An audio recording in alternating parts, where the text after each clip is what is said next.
안녕하세요. 독학자입니다.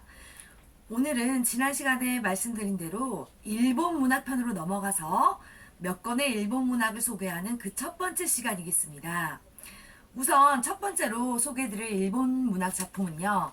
너무 유명한 작가 무라카미 하루키의 노르웨이의 숲이라는 작품입니다. 이 노르웨이 숲은 제가 대학교 때 상실의 시대라는 제목으로 번역이 되어 상당히 그 당시에 열풍을 끌었는데요. 지금은 노르웨이 숲이라고 제목이 개정되어서 새로 나왔죠. 그래서 재밌는 일화가 있는데요. 이 책에 얽힌 제 제자들 중에 고등학교 2학년짜리 남자아이에게 제가 이 책을 선물로 준 적이 있습니다. 근데 이 책이 아시는 분은 아시겠지만 굉장히 야하고 성적 수위가 높거든요. 일본 문학은 되게 그래요. 그래서 이 책도 마찬가지로 하루키가 굉장히 야한 그렇게 작품을 쓰는데 그 아이네 아버지가 목사님이셨어요.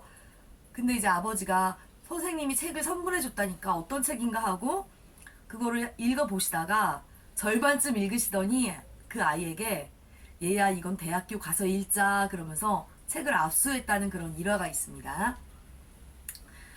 이건 그냥 서론이고요. 우선 저는 이 무라카미 하루키의 노르웨이 숲이라는 작품에서 두 가지 그 메타포에 집중을 했는데요. 두 가지 상징은 일단 등장인물 여주인공 나오코라는 인물의 우물에 대한 형상화고요. 또 하나는 남자 주인공 와타나베라는 사람의 반딧불이에 대한 형상화입니다. 이 두 가지 은유가 제가 보기에는 이 노르웨이 숲이라는 작품을 상징적으로 묘사하고 설명해 줄 수 있는 그런 메타포거든요. 우선 나오코가 이제 작품의 도입부 초반에서부터 와타나베랑 같이 걷다가 길을 손을 잡고 걷다가 우물에 대한 이야기를 해요. 근데 그 우물은 실제로 존재하는 우물은 아니겠죠. 근데 어쨌든 나오코가 말하는 그 우물이라는 게 어딘가에 아무도 모르게 존재하는 우물이 있다. 거기 빠지면 아무도 모르게 고독하게 죽어간다. 이렇게 말을 하면서 책에는 정확히 어떤 문장으로 나와 있냐면요. 비참한 죽음이야. 목뼈라도 부러져 그 자리에서 죽어버리면 다행이지만 어쩌다가 발이 삐는데 그치면 오도 가도 못하는 신세가 되고 말아. 목이 터져라 불러도 아무도 듣지 못하고 누군가가 발견할 가능성도 없고 주변에 지네나 거미 같은 것들이 우글대고 먼저 죽은 사람들의 백골이 바닥에 널렸고 그렇게 서서히 죽어가는 거야. 라고 와타나베에게 말을 하는데요. 그 무렵 그런 말을 했을 당시 나오코는 약간의 약간 실언증처럼 말을 확실하게 못하고 더듬더듬거리고 약간 말을 잃어버리고 그런 증세에도 시달리거든요. 그런데 여기서 말한 그 나오코가 말한 우물이라는 이미지는요. 거기 빠지면 아무도 모르게 고독하게 죽어간다 그랬죠. 이것은 실제로 존재하는 장소의 우물이 아니기 때문에 나오코의 불안함과 우울함이 우물이라는 그 대상으로 형상화가 된 거죠. 그래서 우물은 실제로 존재하진 않지만 나오코의 관념의 산물인 거죠. 나오코라는 인물은 남자친구가 고등학생 때 자살을 한 인물이에요. 그녀의 언니도 자살을 했습니다. 그 이후에 그녀가 느꼈을 막막한 불안과 상실감이 우물이라는 이미지로 형상화가 됐다고도 볼 수 있습니다. 그 우물의 이미지는 그녀의 영혼에 달라붙어서 절대로 떨어지지 않는데요. 그녀는 이제 나중에 정신병적 증상을 겪고 요양원에 들어가는데 결국 자살을 하죠. 그러니까 그만큼 그녀는 점점 더 우울함과 불안의 늪에 깊게 빠져드는 그런 인물입니다. 한편 와타나베는 기숙사에서 반딧불이를 잡아다가 기숙사 방에 놓고 기르는데요. 중요 문장에서도 나왔죠. 손가락을 뻗어 빛을 향해 뻗어봤지만 닿지 않았다. 그런 문장이 나왔듯이 그 반딧불이는 그가 가까스로 붙잡고자 한 줄기 희망의 빛입니다. 그렇지만 그 빛은 닿을 수 없다는 데에서 그것 역시 그에게는 존재의 심연과도 같습니다.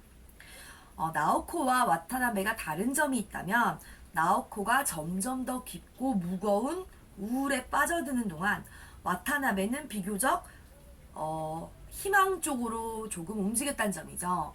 그가 그렇게 희망을 붙들 수 있었던 데에는 다른 한 명의 여자친구 미도리라는 여자의 영향이 크거든요. 그 미도리라는 여자는 책 속의 문장대로 표현을 해보자면 따스한 피가 도는 살아있는 여자거든요. 그러니까 한마디로 생명력으로 무장한, 굉장히 생명력으로 충만한 그런 생동감 있는 인물이죠. 그래서 그 여자를 통해 그 한 줄기 희망에 한 발자국씩 가까이 다가간다는 점입니다. 그 와타나베라는 남자는요, 나오코의 어두움과 미도리의 밝음 사이에서 두 여자를 놓고 갈등하는데요. 빛과 어둠은 인간 존재의 양면성이죠. 그 두 여자를 통해 구현된 빛과 어둠이라는 세계는 와타나베의 내면 세계의 갈등입니다. 이 소설은 하루키가 굉장히 날카로운 감수성으로 그 청춘들의 상념과 그 고독, 불안, 그러한 감정들을 여지없이 굉장히 예리하게 파고들고 꿰뚫었어요. 그래서 그 작품을 읽는 동안 나이가 많든 적든 청춘이든 늙은이든 누구나 한 번쯤 겪고 있고 겪어봤던 그 가슴 아프고 뼈 아픈 그 날카로운 통증을 가지고 있는 그 청춘, 그 아름다운 청춘에 대해서 다시 한번 생각하게끔 해보는 그런 작품입니다.